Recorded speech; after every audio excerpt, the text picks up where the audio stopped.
Yeah, so I think that brings an end to this segment, but do you want to move on to the three takeaways? Sure. I think before we move on to the three takeaways, I'm kind of talk about our decentralized future. Essentially, maybe talk about from a bit more positive tone.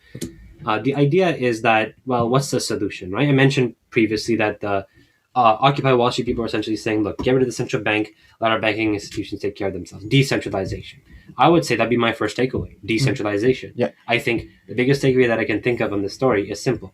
What happened on Reddit was something extraordinary that I think people should take note of. This was not normal. The internet allowed the democratization of information, of people to meet one another, and people to learn from each other.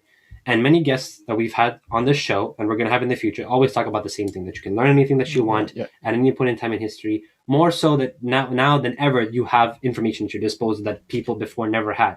And so one of the ideas I want to hammer home is decentralization, and why I believe decentralization is indeed our future. We're seeing more and more people, open source, people, everyday people band together to give it to the big guy. And the idea is that these central planners, these central committees are not working anymore. They're not feasible, and people are decentralizing within their lives. People are taking control more of their lives. And I think the most recent incarnation was this GameStop story, but in reality, it started way earlier. If you think about some of the reasons as to why Donald Trump was elected in the first place, it was basically that young, everyday people were pissed off at some of these elites and some of these people for controlling some of the resources in the economy. You saw that on the January 6th DC Capitol Hill protest. It was a symbol of people just being angry.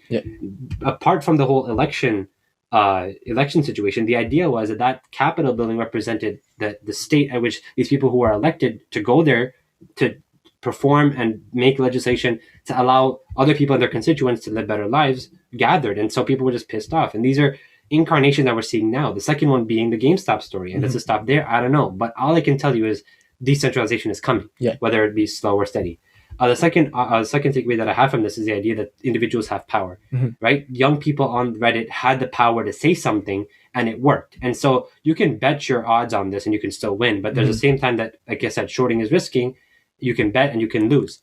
But the idea is that these people on a Reddit forum had the ability to make headlines.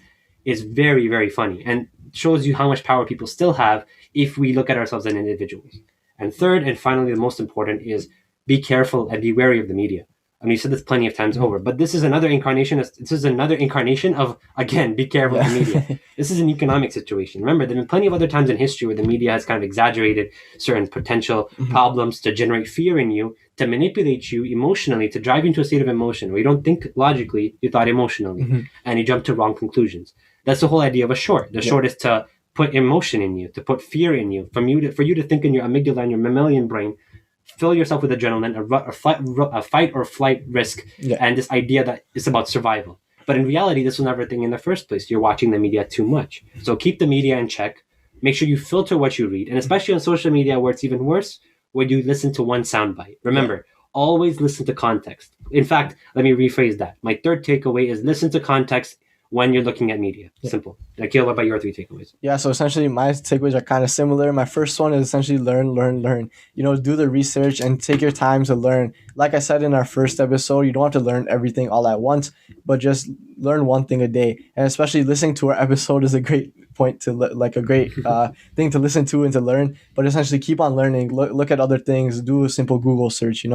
My second thing is you don't have to get involved into all these trending topics. So I know we talked a lot about the stock market and GameStop on this, but that's not to say that, you need to be on the stock market to make money. There's obviously other ways to do so. But the thing I would say is just learn and understand what's going on. Don't be oblivious to this because it does affect your life in a way or another. Like we said, the central bank, you guys are probably working jobs, you're making money, you're spending money. So it does have a little bit of effect on your life. The value of your money goes down the moment a politician says, I'm going to do this, I'm going to do that. Exactly, yeah. And, also, too, if you're looking to get into the stock market and things like that, please do more research because it is really risky. A lot of these Reddit people, they got lucky, not lucky, but they poured in their resources and they timed it right. They got a lot of money. And essentially, if you go into the stock market oblivious, sure, you might get lucky. You might invest in like Amazon or something and make like $1,000. But the next investment you make, you might lose like $2,000. So it's really risky. So make sure you learn what you're doing. My third thing is kind of opposite from everything we've been saying, like talking about financial and stuff, but I would say go out and vote and understand what politicians and their platforms are, especially in regulations to finances and things that matter to you. Like Ariz was saying, one politician can change one thing. So go out there and understand, like when it's your time to vote, do your civil duty. Go vote and understand what's going on, because that doesn't just determine simple policies and boring things that you may not understand, but it also affects like your day to day life, your minimum wage and things like that. And essentially, that would be my third takeaway. Yeah.